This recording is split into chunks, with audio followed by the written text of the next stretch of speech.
Today, the Matt Walsh Show, corporations are already pulling their money out of Pride Month several weeks ahead of time. The BLM movement has collapsed. The Pride movement is next, it seems. Also, one of the most disturbing cases of alleged sexual abuse by a teacher. The epidemic of sex abuse in our school system continues. When will the public start to actually care about it? Speaking of which, Trump signs an executive order to abolish the Department of Education. People are mad about it, but it's the right thing to do. And also, people are angry at me on the internet again, this time because I made the very accurate claim that America is not a nation built by immigrants. It was built by settlers. There's a difference. We'll talk about all that and more today on The Matt Walsh Show.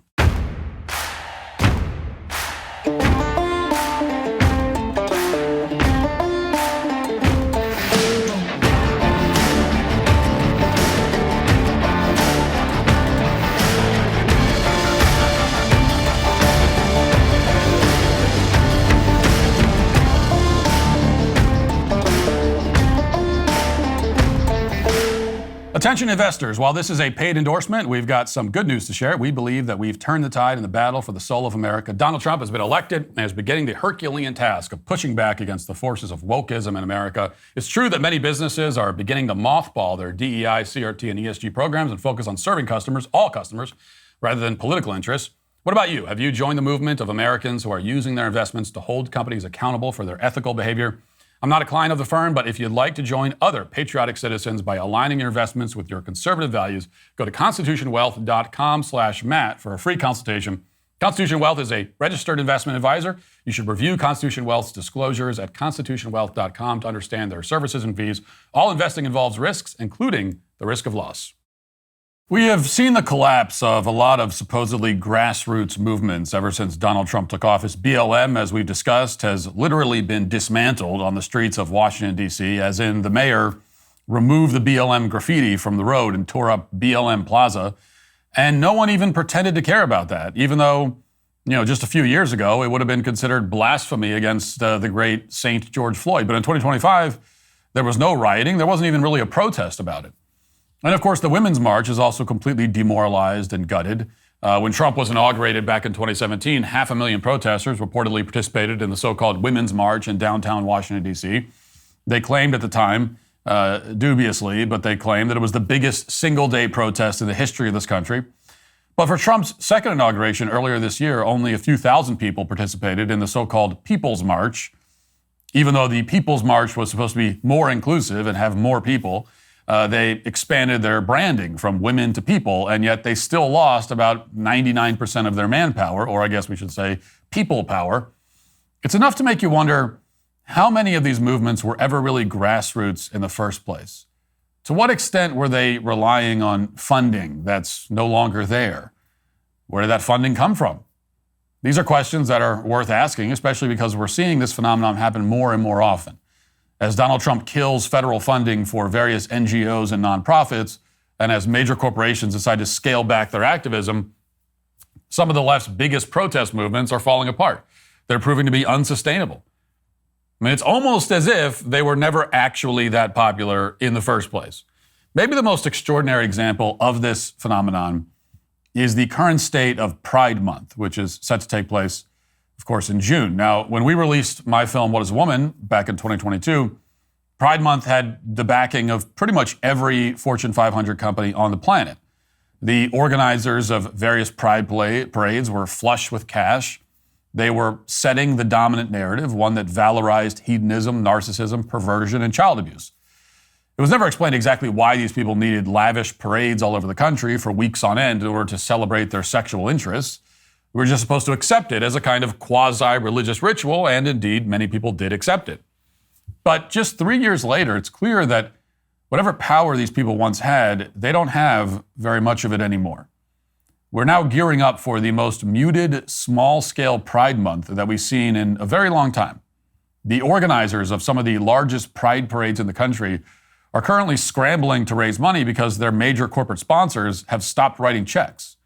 And that includes sponsors who have been involved with these San Francisco Pride events going back for more than a decade. And that's led to a funding shortfall that at the moment is threatening to tragically derail San Francisco's Pride Month, which is probably the largest in the country. Yes, it turns out that, they need millions of dollars to prance naked in the streets and demonstrate their sexual preferences to as many children as possible. Watch. Four major corporate sponsors have pulled out of San Francisco's 2025 Pride celebration, creating a more than $1 million gap in funding. KRON 4's Stephanie Rothman spoke with the director of SF Pride, who says the Trump administration has disrupted funding efforts. Every summer, San Francisco serves as a beacon for the LGBTQ community. But this year's Pride celebration is facing some challenges. Sponsors Comcast, Anheuser-Busch, Benefit Cosmetics, and Diageo have dropped out. These companies represent $1.3 million in much-needed funding. It definitely felt like the floor was being pulled out from under you. But, you know, I think we're going to find some new sponsors, some new partners, and we're not going to give up. We're going to knock on every door in this city. And we don't have a choice. We're going to have the event. Recently, the event cut ties with local and longtime sponsor Meta due to a lack of fact-checking online and the elimination of DEI programs. Now, when they say that they ended their relationship with Meta because Meta doesn't do fact-checking anymore, they really mean that Meta has stopped banning people for stating basic biological facts. And when they say that Meta has given up on DEI, they mean that Meta will stop discriminating against applicants on the basis of their race and gender, supposedly. Those policy changes were apparently a red line for the organization running the San Francisco Pride Parade, which is somehow classified as a nonprofit. But in context, it looks a lot like a kind of a you can't fire me, I quit situation. It seems like Meta dropped the Pride Parade, not the other way around, given that a bunch of other major sponsors have bailed on the event as well. As you just heard, the list of sponsors who have given up on San Francisco's Pride Month include Comcast, Anheuser-Busch, the wine company La Crema, and Diageo, which makes Smirnoff and Guinness.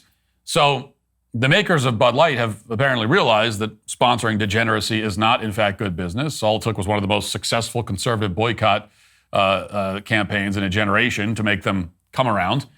And now a bunch of other alcoholic beverage makers, including some of Anheuser-Busch's rivals, are preemptively making the same decision. And as a result, the organizers now say they're going to knock on every door in San Francisco as part of a desperate last-minute bid for cash. In another interview, the organizer of this Pride event in San Francisco offers some more insight into how dire the situation has become. And in this conversation, it becomes more clear that Meta indeed made the decision to stop funding these people, not the other way around. Listen. Meta is one company that people have been asking questions about. Right. What is the current relationship between SF Pride and Meta, and do you expect they're going to be there in June? I don't believe they will be. I'm both proud and sad that we don't have a relationship with Meta, that this was discontinued last year. So at this moment, and I don't see it being rectified, Meta will not be included. And is that because the individual employees don't want to be a part of this? Is it because the company at large and their leadership doesn't want to be a part of this? I think their leadership has made clear that they don't want to be active in SF Pride anymore. What about Google? Have you had conversations with their employee groups at all? You know, in the last few years, last year, Google made a contribution. They had some people march in the parade, but it was not the presence that they've had in years past. Well, in the last few years, I think we haven't told the story enough, but we have pushed the corporations to the back of the parade. Only our top sponsors, people like Kaiser and Gilead, BMO, Alaska Airlines, are in the first third of the parade. All the other corporations are in the back. In the front of the parade, we feature our nonprofit partners here in San Francisco, especially those queer nonprofits. Now, if you can get past the depravity, and it is, I mean, it's amazing that corporations don't want to give that person money. Can you imagine? But if you get past the depravity, these people are actually kind of entertaining to watch. This person is trying to demonstrate that the Pride Parade is really grassroots and anti-corporate. This is their way of sticking it to Meta and also Google, apparently, which seems to be dropping the event as well. And accordingly, we learn that the corporations are placed at the back of the parade and that the nonprofits are at the front, especially the queer nonprofits. And you might think, hey, that actually sounds somewhat principled for an anti-capitalist, revolutionary-style parade, Pride Parade with the theme of resistance, which is what they're going with this year. You know, it's just like the French Revolution, except instead of killing the elites, they're just putting their floats in the back. Other than that, it's basically the same thing. But then we're informed that there's a big asterisk to this highly principled, revolutionary, anti-capitalist stance, which is that corporations that pay a very large amount of money can still buy their way to the front of the line. In other words, in the same breath that these activists claim that they care more about their mission than the money, they admit that they're willing to make an exception if a mega corporation, ideally a big pharma giant, let's say, can come up with the right amount of cash. Then they can do whatever they want. Now, read between the lines, and it's obvious that this nonprofit is running a pretty transparent grift. This is a shakedown operation, essentially.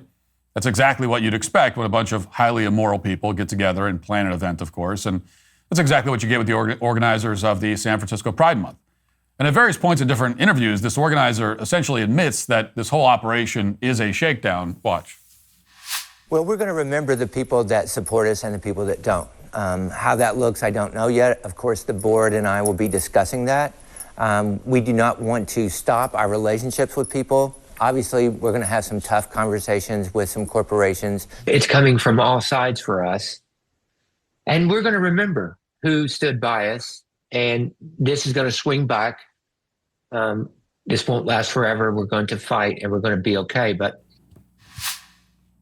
you know, it's like watching an unkempt, delusional, homeless ex-mobster shaking down the local business for protection money. They're threatening companies like Meta and Google and Comcast as if these people have any leverage whatsoever. They're still acting like we're back in 2020, and most Americans haven't yet become completely fed up with the insanity that so-called pride parades represent. But people are fed up with it because the gay pride movement, so-called, such as it is, has totally backfired. I mean, the best thing that the LGBT activists could have done, if they really wanted their lifestyle choices to be normalized and accepted, the best thing they could have done is act normal. I mean, all they had to do was keep their clothes on and just behave like regular people. Instead, they put on leather bondage gear and danced in the street in front of children. In some cases, they did a lot more than just dance. They pushed for the tolerance of increasingly deranged lifestyles and sexual behaviors. They demanded more and more tolerance until the tolerance well just ran dry. At this rate, it's only a matter of time until we follow in Hungary's footsteps and ban pride parades where children can be present, which we should, by the way. We are witnessing the death of the Pride movement, including Pride parades and Pride Month. And at the moment, various far-left publications appear to be realizing this. They're melting down in response. Quoting from Pink News, quote, San Francisco publication SFist has called out companies. SFist. That's what it is. SFist? Okay. I don't even want to know why it's called that. Has called out companies including Comcast, Anheuser-Busch, and British multinational alcoholic drink Diageo for pulling support for the event, calling the decision to back away shameful fair-weather friend behavior in a time of frightening fascist action. So now they're lashing out in hysterics because they realize that the money's not coming back, and every normal person who sees them react like this can tell immediately how unhinged and unstable they are. And it was always destined to end this way. The LGBT movement at its core is a Marxist movement that despises Western civilization and everything that it was built on, namely Christianity. And that's why at the school board meeting we discussed yesterday in Illinois, one of the trans activists railed against the so-called white God. That's why they show up in large numbers to demand that young girls undress in front of male students. The more you let these people speak, the more overt and obvious their anti-Christian animus becomes. But put simply, they just couldn't quit while they were ahead. I mean, even when they had every major corporation and the entire federal government on their side, it wasn't enough. Their never-ending drive to push further and further and get more and more extreme is, of course, what makes them so dangerous, but it's also what makes them beatable. And it's why, like BLM and the Women's March and so many other supposedly grassroots movements on the left, they are failing. We have seen pride in action. We have been subjected to nationwide celebrations of one of the 7 deadly sins. And now, as was inevitable, we are seeing the fall. Now let's get to our 5 headlines.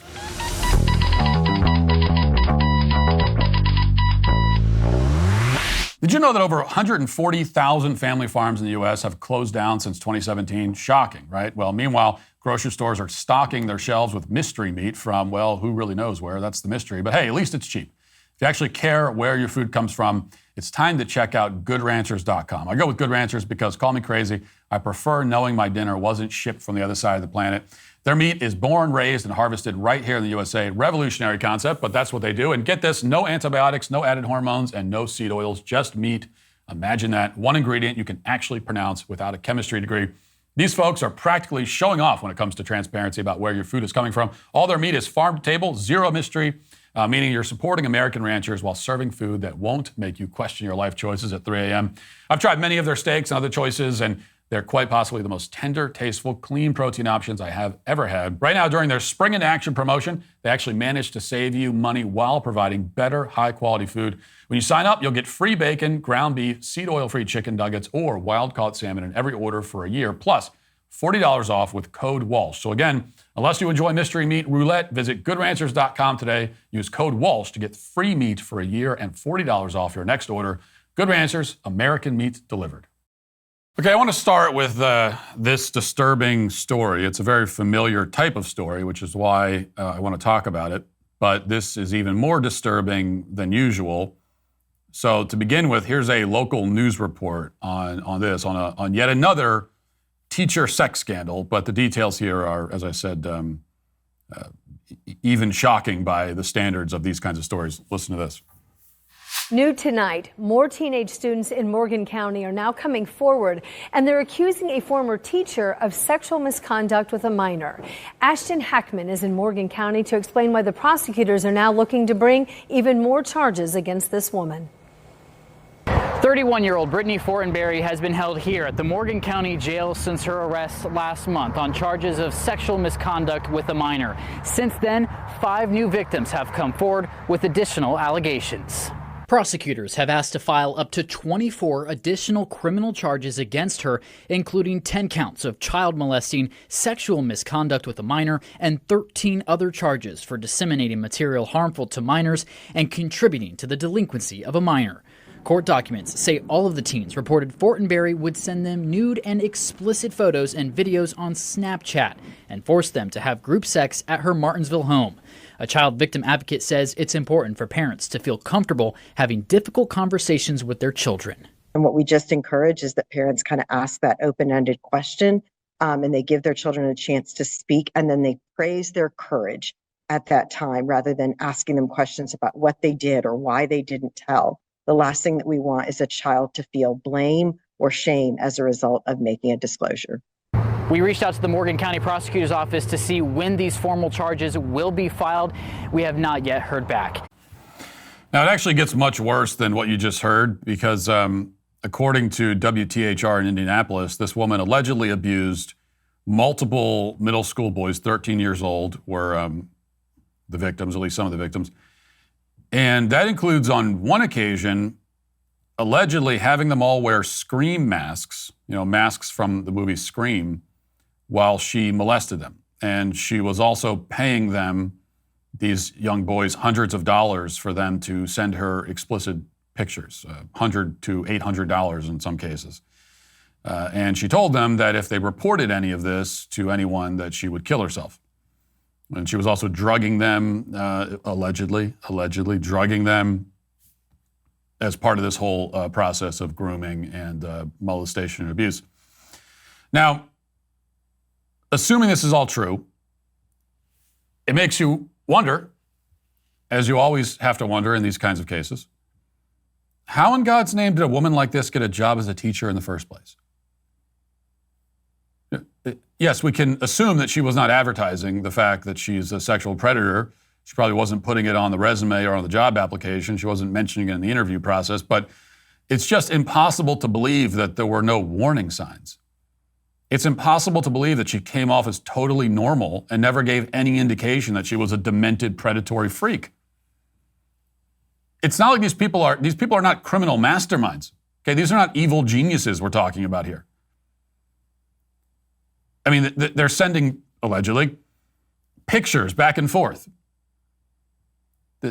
That's the easiest way to get caught is to create this digital paper trail, which in these kinds of cases, it's every single time you hear that. That's always part of it. So my point is that these are not people who appear to be brilliant deceivers, right? And if that's the case, then then how do they get the job? I mean, we know this about predators. You don't just start off one day molesting multiple children in Halloween masks at your home, allegedly. This happens as part of a long, long pattern of behavior. It's a pattern of increasingly awful, deranged behavior, and it's very difficult to believe that there were not warning signs. But the most disturbing thing is the larger pattern, the systemic pattern. You want to be able to write this off as an aberration, as an extreme case, as an isolated incident. You want to be able to say, well, throw this woman in jail forever and the problem solved. You want to be able to say that, but that is not anywhere close to the reality. This is not isolated. This is constant. I mean, we all know that. It's a constant, never-ending thing. One teacher after another, after another, after another. For decades and decades, decades upon decades, hundreds, thousands at this point probably of predatory teachers, one after another. We hear about open secrets, right? During the Me Too era, we would always hear about this or that predator. There was an open secret that this was. Well, what's happening with teachers is an open secret among the entire American population. It's an open secret among everybody. We all know it. And for every one that has been caught, we know it stands to reason there's another 1 or 5 others that haven't been caught. Because we also know that when you've got a systemic problem of sexual abuse inside an institution, you're not catching all of them. So this is a system-wide problem. This is an epidemic. There is a decades-long epidemic of sexual abuse by educators in our school system. Yet we have not reached a point, even now, where the public is ready to treat this as an epidemic. And that's what and I'm not even playing dumb or saying this rhetorically. I really don't quite understand why there is not mass public outrage bordering on even hysteria over the fact that our public school system is infested with sex predators. It's very difficult to understand. The public school still has not gotten the Catholic Church treatment. I've been talking about this epidemic of teacher sex abuse for many years, going back to when I was just blogging for a living. I've been on this story for many, many years. And every time I talk about it, the response is like a big yawn. Most people don't care. They don't want to discuss it. Sex abuse scandal in the church. Yes, that's a big deal. Let's discuss it. Sex abuse scandal in Hollywood. Yes, let's turn that into a news cycle that lasted like an entire year. But sex abuse in public school, where we send like 50 million children every day, somehow doesn't attract anywhere close to the same level of interest. Even though almost none of us have children in Hollywood. Very few people these days, comparatively few people these days are going to Catholic Church. And therefore comparatively few, there's comparatively few people are, and even if they are, sending their kids in to be altar boys and all the rest of it. So those are institutions where, compared to the public school system, right, very few children are at risk. The public school system, though, again, 50. What's the latest number? I think it's around 50 million kids are going every single day into this environment, and yet, and we all know. There's no one. If you said, "Well, there's a sex abuse epidemic with teachers in public school," I don't think there's any. You'd meet anyone out on the street that would deny that, and would say, "What? I haven't heard that. What are you talking about? That's crazy talk." Every time we see one of these stories, we all say the same thing. Oh, another one? Yeah, here we go. Here's another one. And yet we're just not treating it like an epidemic. Now, I do know part of the reason. I know why the media is not interested in pursuing this story. You know, What was that movie that won all the Oscars? Spotlight, about the Boston Globe journalists or whatever it was that help uncover the sex abuse epidemic in the Catholic Church, particularly in the Boston area. And the movie was fun. It was kind of a boring movie. It didn't deserve to win all the awards it did. But that's Hollywood calling attention to that problem and sort of canonizing these journalists that were chasing down the story. Well, where are the journalists chasing down this systemic abuse epidemic in the public school system? Where is the, Boston Globe style expose about, I'm not talking about just reporting on one case or another isolated, but where are the big stories? Right? Or the journalists that were chasing down in the early days of Me Too. Where are the big stories reporting on, look, here's this, it's not just one thing, here's the whole story of how this is happening. Look, here are the administrators that are covering it up. Here are the teachers that are accused of inappropriate conduct, and rather than being arrested or fired, they're just moved to another district. All of that is happening. The story is right there. And there's no interest in chasing it down. And for the media, it's obvious why they're not interested in chasing it down. Politically, it doesn't serve them to point out that there are a lot of sex predator public school teachers. A lot. Doesn't serve them anything to point that out. And maybe that's kind of it. Maybe that explains the whole mystery here of why there doesn't appear to be any sort of intense public interest in this epidemic. And maybe the answer is that, well, the media still does have a lot of power to shape narratives. And this is a narrative that they're not interested in shaping or talking about. And so it isn't discussed. I don't know what it is. I can't explain the kind of lackadaisical attitude that not everybody, but that so many people seem to have about this. But whatever explains it, we got to snap out of it because this is a real thing. I mean, you go back, every time I talk about this, I bring up the 2004 study that was done by the Department of Education about the teacher sex abuse epidemic. And this is 20 years ago that they did this study. And they found that I think it was at the time, 1 in 10 students, by the time they graduate, will be the victim of sexual misconduct by a staff member at a school. 1 in 10, that's 10%. That's millions. That's millions and millions of kids. That's not a small number, okay?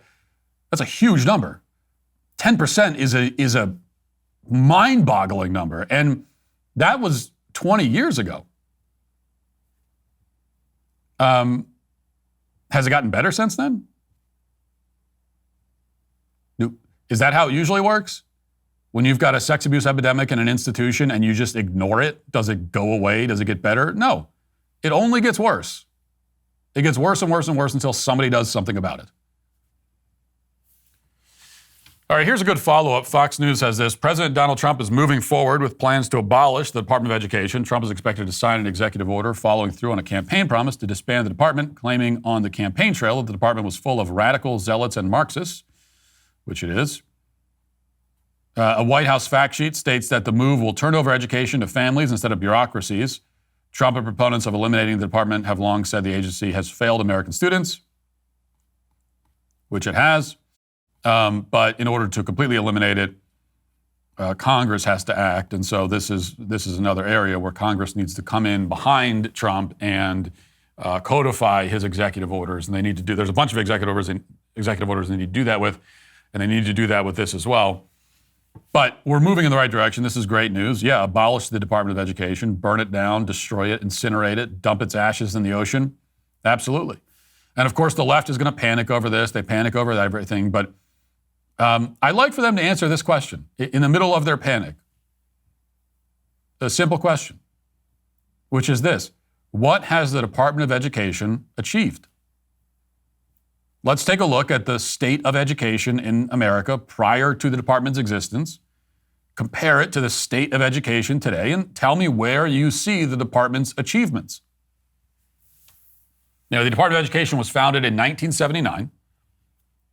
And so you can compare, so you could kind of compare that today. Now you can look at test scores and all that stuff, but I don't think we need to. Because does anyone seriously believe that the average high school graduate in 2025 is smarter, better read, more well-rounded, knows more about history and civics and literature than the average high school graduate in 1978 did, or 1948 for that matter? Does anyone really think that? And by the way, here's a measure that we don't talk about enough, I think. Because we talk about how well or how poorly educated the average graduate is today, and I think that he's quite poorly educated. But the even bigger question is this: what is his appetite for education? Does the average high school graduate, after his experience in the school system, graduate with a great desire to keep learning and to learn more and to continue gaining knowledge? I'm not talking about college. A lot of people go to college for reasons that have nothing to do with a hunger for more knowledge. And there's a lot of people that don't go to college who do have a hunger for more knowledge. But whether he goes to college or not, does the average high school graduate have an appetite for education? Does he want to keep reading and learning and expanding his mind? That's a hard thing to measure, of course, but there are certain measurable things you can look at. For instance, we know that Americans are reading books a whole lot less than they used to. As one recent survey I saw said that half of Americans had not read a single book in the past calendar year. So there are some very serious indicators that a huge number of high school graduates have very little appetite to continue learning and to continue gaining knowledge. And that's really what matters most.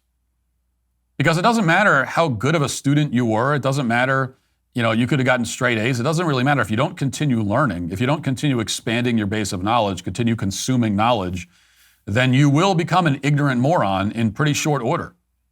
Any straight A student can become a total ignoramus in the span of just a few years if they stop learning, if they stop pursuing knowledge. Knowledge is perishable. Knowledge is perhaps one of the most perishable things that there is. And I certainly don't get the sense that we are a society populated mostly by people with an insatiable desire to gain knowledge. I think what ends up happening is that you got kids that leave the public school system and that whole experience, and they don't want to, and they have completely soured on the concept of learning. They have no interest in learning anything else ever again.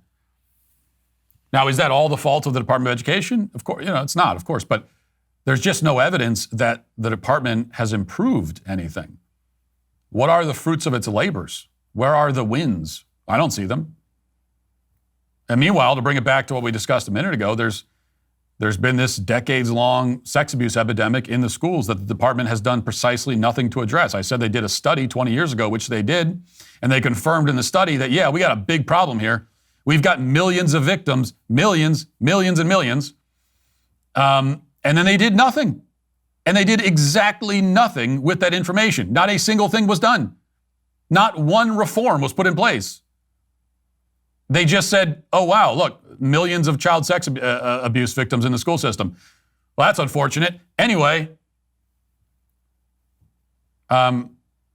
so if the Department of Education had any use whatsoever, then it would be precisely this kind of thing.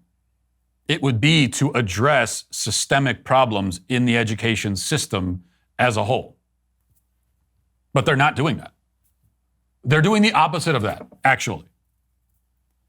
So, yes, get rid of the department, and at a minimum, it will have no impact, right? At a minimum, worst case scenario, you get rid of the Department of Education and nothing changes.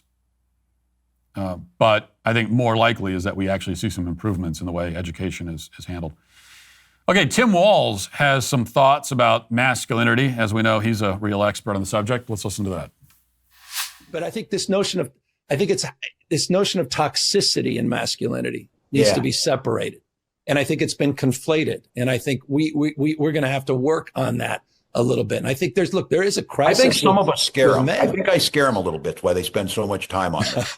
No, I'm serious, because I can fix a truck. They know I'm not on this. Yeah. I'm not putting this in people's grill. I don't know if my identity is not hunting. My identity is not football coaching. My identity is not, a beard and a truck. No, Tim, you don't scare us. You creep us out. And there is a difference. The difference is this. See, if I'm scared of you, it means that I would be nervous standing next to you in a room. If you creep me out, it means that I'd be nervous if my child was standing next to you in a room. It is very much the latter in this situation. I would not be worried being in a room with you. I'd be worried if my kids were around you unattended in a room, okay? You creep me out. You're a creep. You creep us out. Okay, that's you're a weirdo creep, and that's our issue with you. Also, it's funny that he says that his identity is not hunting or football coaching. I mean, we know that. Famously, the guy can't even come up with a coherent football metaphor. Anytime he talks about football, he sounds like if my 11-year-old daughter tried to talk about football or use a football analogy to make a point. But he certainly did try to make it he tried to make it his identity. He couldn't give a single speech during the campaign without mentioning the fact that he was allegedly a football coach. And now he says it's not his identity, so okay then. But we hear Gavin Newsom talking about toxic masculinity, and I just wanted to say this. I'll make a prediction. I'll throw down a marker here, and I'll make a prediction about the culture.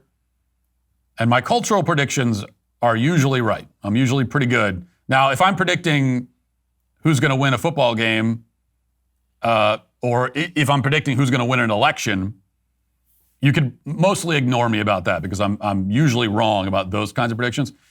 But when I predict cultural trends, I'm very often right, not always, but very often right. And so I'm going to say this, that I think that toxic masculinity, so-called, the war on men, this will be the major battle of the latter half of the 2020s. Now, obviously, it's already been a battle for a long time. What I'm saying is that this is what the left is going to pivot to in a big way. It'll be a heavy pivot. So it's going to be less about race. It's going to be less about LGBT. It's going to be more about men versus women, about why men are toxic, about why we need feminism, why men are the problem, and so on and so on and so on. Race was the major culture war in 2020 and 2021. Trans was the major cultural conflict in 2022 and 23 and into 24. And I think that this kind of assumes that position in the coming years. And I think that we're seeing signs of it. The big streaming show right now that everyone's talking about on social media anyways, this show called Adolescence on Netflix, which is apparently all about toxic masculinity. So we see Hollywood turning back that way. We know politically that the gender divide is growing. It's maybe the most salient, the most relevant political fact, right, in our country right now is the political gender divide. And so what the left is doing and what all their institutions, the media, Hollywood, and so on, what they're always doing is they're looking for the pressure points. They're looking for the grievances. They're looking for the special protected classes of people that they can use. Where are, what's our vehicle going to be? What's going to be the most useful vehicle for the next few years to push forward, not just our agenda in that area, but our entire agenda? And for a few years, it was the race hustlers. For a few years, it was the trans LGBT activists. And now I think it's going to be the, liberal women, the feminists, the man haters. And I think that's where we're heading. All right, let's get to the comment section. If you're a man, it's required that you grow up in with a sweet baby gang. Let's talk about Qualia, which has become a standout brand in the health and wellness world. Their products have been gaining attention for their quality and effectiveness, with so many people experiencing positive results after making Qualia part of their regular wellness routine. Qualia's health formulas meticulously blend many ingredients with complementary relationships into easy once-a-day formulas. This makes supporting some of our body's most nutritionally complex health system needs very simple. Qualia Senolytic is a formula that's been clinically tested to help your body get rid of those pesky senescent cells naturally, so you can age more gracefully. These cells are basically what cause all those annoying aging symptoms that we deal with, the aches and pains taking forever to bounce back after a workout, and that mental and physical sluggishness that makes you think, is this what middle age really feels like? It helps tackle all of that. Plus, Qualia keeps each formula vegan, which is so important to me, non-GMO, gluten-free, and backed by a 100-day refund guarantee. Take a look at Qualia's line of truly inspired health formulas. Go to qualialife.com/Walsh and use code Walsh at checkout for up to 15% off your purchase. That's QUALIA life.com/Walsh for 15% off your purchase. Thank you, Qualia, for sponsoring this episode. The dry humor and or sarcasm is getting old. I agree with a lot of your commentary, particularly the anti-woke stuff, but I'm atheist, and so your pro-God, Jesus, Christian comments come across as gibberish to me. Well, saying that sarcasm and dry humor are getting old, that comes across as gibberish to me. I mean, that's my language. You might as well say that English is getting old. Yeah, your English is getting old. Why don't you speak in French from now on? That's totally absurd. It doesn't register. Having flat feet can hold incredibly worthy people from joining the military. Having delusions about objective reality sure should too. Yeah, that's a good point. And also keep in mind that mental health disorders can already disqualify you from military service. I mean, there are all kinds of mental health problems that a person can have, so-called mental health problems a person can have that would disqualify them from military service. So this is not a big change. Talking, of course, about banning trans people from the military. I mean, this is gender dysphoria. That's the mental health disorder that falls under. And so it's not really a change at all. Matt, Guyana is in South America, not Africa. Yeah, I'm an idiot. I had a geography flub in the show yesterday. And I think what happened is I confused Guyana and Ghana, which, I think can happen. I was mad at myself too, because I generally consider myself I pride myself in being pretty good at geography. I was just going over with my daughter a few days ago, and it was actually African geography. She was quizzing me a little bit because that's what she's doing in her lessons now. And she had the note card with the continent, and all the countries were blank. And I did pretty well. I haven't even studied it in a while, but I did pretty well. I felt good about it.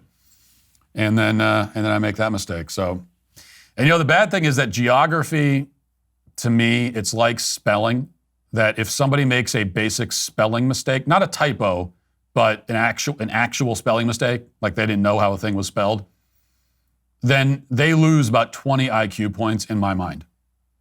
And I'll never forget it. I will hold a crutch. There are certain spelling mistakes. If you make that mistake, I'll always remember that you made the mistake, and I'll always think a little bit less of you, of your intellect because of it.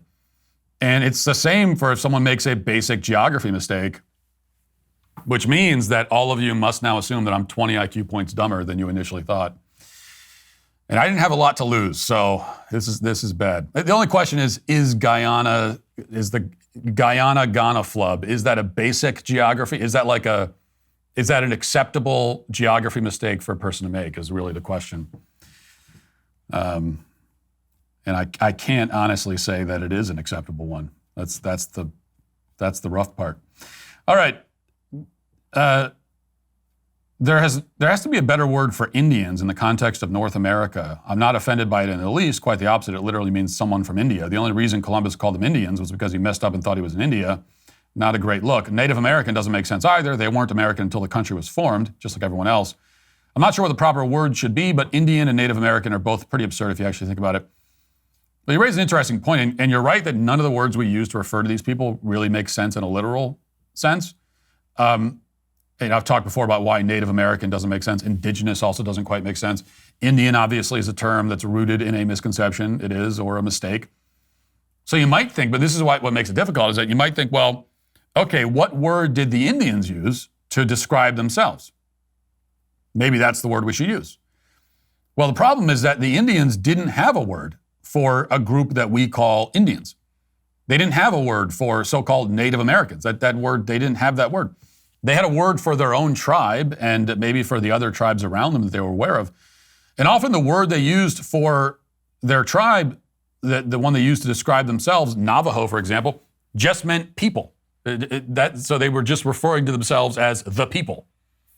The point is that the Indians did not recognize Indians or Native Americans as some kind of distinct ethnic group.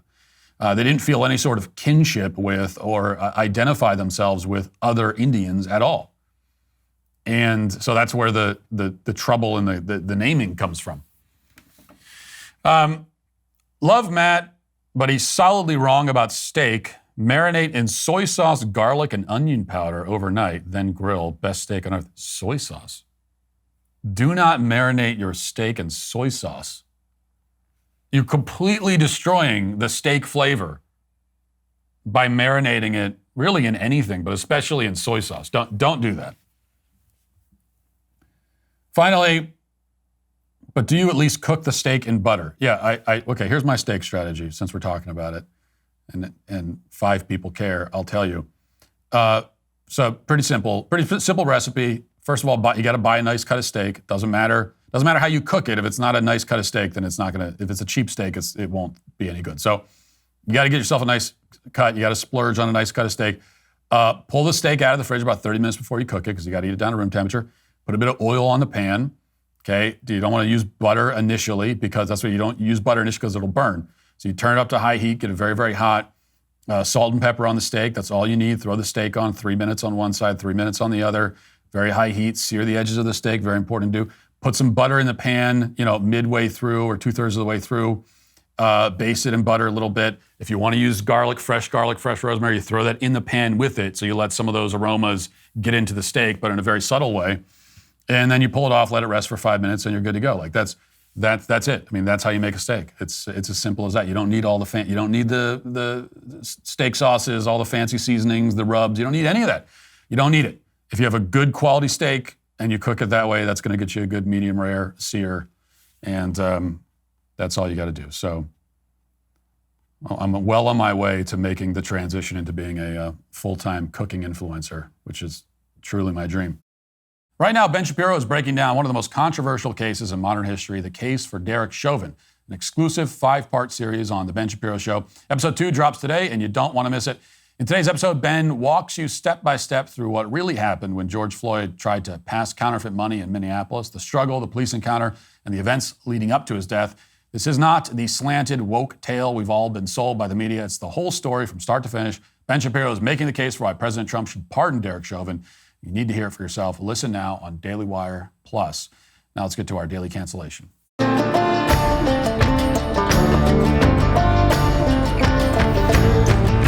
Today we're going to cancel hundreds, if not thousands of people in one fell swoop. We are canceling all of the people who are outraged at me on social media right now.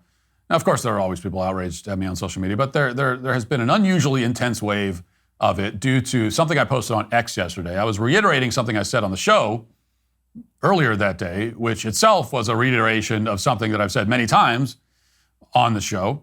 But here was the post, which has now been viewed 4 or 5 million times, many of them angry views, a lot of angry viewing going on. And the post said this: America is not a nation built by immigrants. America was built by settlers. There's a difference. Settlers ventured out into the wilderness to build a civilization from scratch. The modern immigrant comes to a place that's already built. Settlers plant the trees. The modern immigrant comes to eat the fruits. If you cannot see the difference, I don't know how else to explain it. Now, as you can imagine, there are many angry responses to this, and I can't read them all, but let me give you a representative sample. I'll read 5 or 6 of these and give you the flavor of how people are responding. First one says, slaves shipped from Africa provided the white settlers, colonizers free, bonded, lifelong slave labor, while white settler colonizers killed Native Americans. A civilization to be proud of? Another says, the Americas were already inhabited by tens of millions, maybe even hundreds of millions of indigenous people long before colonizers arrived. Another says, you constantly dog whistle for white supremacy, yet you remain a confused bigot whose base consists of people who can't be bothered to read a history book or any book for that matter. America wasn't built from scratch by settlers. It was taken from thriving indigenous civilizations built on the forced labor of enslaved people and expanded by waves of immigrants who continue to shape it today. The idea that settlers built civilization alone ignores the history of destruction, displacement, and stolen land. Indigenous nations had governments, trade networks, and advanced societies long before your ancestors, mostly thugs and fugitives, arrived. Another says, settlers, you mean colonizers who took land from indigenous people and built an economy on slavery, because that's the reality of how America was actually built. And the idea that immigrants today just eat the fruits without contributing is pure nonsense. Every generation of immigrants has worked, innovated, and strengthened the country, whether it was the Irish, Italians, Chinese, or today's diverse wave of newcomers. America was and still is built by immigrants. The only difference is that today's immigrants don't have to commit genocide to settle here. And then, actually, America was built by neither immigrants nor settlers. It was built by illegal invaders who came here without permission from the local population, committed genocide on them, and utilized enslaved free labor to build it. And then it wasn't a wilderness, and the settlers did not build anything from scratch. They invaded a continent that was already cultivated and slaughtered the people who cultivated it. This Matt Walsh douche is one of the biggest fascists around, and he's proud of it. And finally, Keith Olbermann chimes in and says, settlers wiped out the population that was here to make room for inbred mother effers like you. Now, it is pretty bold for Keith Olbermann to call anyone else inbred, considering that he looks and sounds like a dimly sentient wart come to life. Olbermann's only achievement in life really is that he's been fired more than anyone else in the history of media. He enjoys being fired so much, in fact, that he got fired from ESPN and then bounced around to other media outlets and got fired by all of them and then went back to ESPN and got fired a second time by them. So now he's an unemployed man in his 60s with no wife and no children, and when he dies, his bloodline will be terminated like his ESPN contracts. That's how committed this guy is to getting fired. But anyway, needless to say, that was mean, but it was also true. Needless to say, all of the outrage and accusations of racism and fascism have not dissuaded me or convinced me that I'm wrong about my initial point. They have achieved, if anything, the opposite result. So let me make a few points in response to all this. And these are all points I've made before, but I'll make them again and keep making them because defending America's history and its foundation has become, I think, one of our most important cultural fights. At least it is to me. So first, it is not true that all of this land in the Americas was already occupied. Yes, there were Indian tribes living here, but even so, most of the land was not occupied. The continental United States and Canada comprise about 7 million square miles, give or take. Nobody knows how many Indians lived here prior to first contact. The tribes had no written language. They had no sophisticated method of record keeping. They certainly weren't conducting any kind of census. But most estimates would say that there were maybe 6 or 7 million people living in North America, or specifically, especially in the continental United States and Canada. On the very high end, 13 to 18 million maybe. I doubt it was close to that high. But even if it was, we're talking about the population of Pennsylvania spread out over a continent. Now, you can go to Pennsylvania right now and find thousands of acres of unoccupied forest. With its population of 13 million people, you can still walk around Pennsylvania for days if you're in a forested region without seeing a single human being. So now imagine that population spread out over the entire continental US and Canada. Now you could travel for weeks and months and never see another human. The point is that the vast majority of this land was not occupied. Almost all of it was not occupied. Almost all of it was empty of human life. Nobody was living in it. Nobody was using it. This side of the world was mostly empty of human life. Now, does that mean that all of this land was unclaimed? No, not exactly. Most of it had been claimed by some native tribe or another. But what does that mean?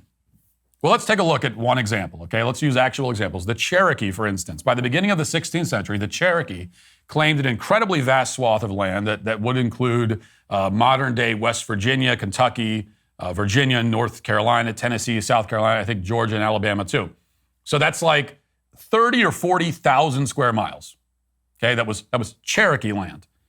There were only maybe 20 or 25,000 Cherokee people total. That's about 2 square miles of land per individual. That's like if half the population of Scranton, Pennsylvania claimed that it owned 7 entire American states. Now, it's absurd. So when we say that it was Cherokee land, all we mean is that a very small primitive tribe had driven out or killed whichever group was there before and announced that it owned an absurdly huge slice of land. A white settler could have been a 2-week journey away from the nearest Cherokee, and yet he was still on Cherokee land. And it was Cherokee land only because the Cherokee said so, and for no other reason. But in truth, it was unoccupied wilderness. So what they don't emphasize in school is that white settlers were very often slaughtered by Indians for building a small cabin many, many miles from the nearest Indian village.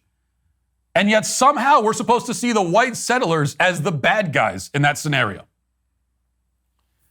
Second, these settlers were not illegal invaders. They were not illegally taking possession of anything. The word illegal implies the existence of laws and government. And while the Indians had customs and rules within the tribes, and in some cases even a form of government, the only law that determined the boundaries of their land was the law of conquest. They owned the land that they owned because they were able to take it and defend it. That was the law that governed the entire hemisphere. Whatever you can take is yours. The concept of illegally taking something didn't really exist, because if you could take it, then it wasn't illegal, as long as you were taking it from an outside group.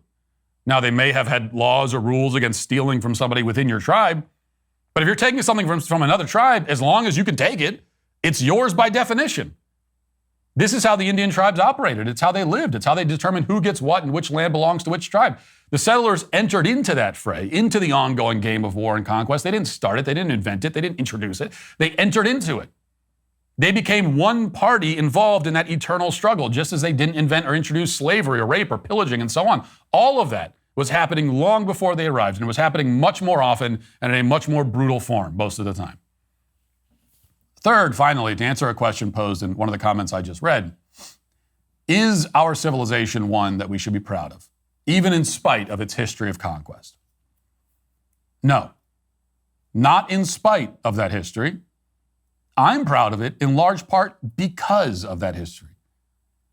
It is one of the great triumphs of all time that our forefathers had to first conquer an ocean in order to then land on a giant mass of uncharted wilderness filled with untold dangers and wild beasts, and yes, primitive warring tribes, many of whom practiced human sacrifice and cannibalism, and who, if they captured you, would torture you for fun and rape your wife and children before killing you, maybe eating your internal organs and taking your family as their property. And yet, in the face of those unimaginable horrors, our forefathers and ancestors conquered this entire hemisphere and settled it and single-handedly dragged it out of the Stone Age and built from the wilderness the greatest civilization the world had ever known. Am I proud of that? Yes, I am. Now, the natives lived in the Americas for 20,000 years. And this is something that the left and the people who hate this country like to bring up all the time. Well, they were here for so long. Yeah, they were here for a long time. What did they do in that time? During that time, they never figured out the wheel. They never figured out written language. Most of them progressed hardly at all over the course of 200 centuries. They were still eating each other and living in tents, many of them.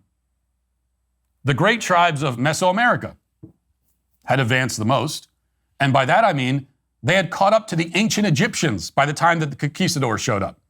They were building pyramids at a time when Europeans were using the printing press. Then European settlers arrived here, and in less than 3 centuries, they had established a nation. In another 70 or so years, that nation would stretch across the entire continent from one ocean to another. In another 50 years, they'd be digging a giant trench through the earth to physically connect one ocean to the other.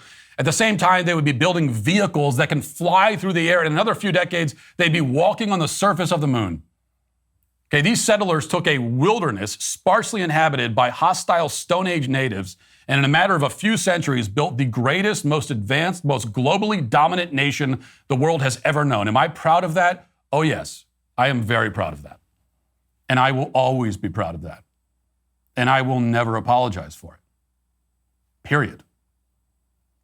And that's why anyone who is not proud of it and who says that we should somehow be ashamed of these monumental human achievements is today canceled. That'll do it for the show today. Thanks for watching. Thanks for listening. Have a great day. Talk to you tomorrow. Godspeed.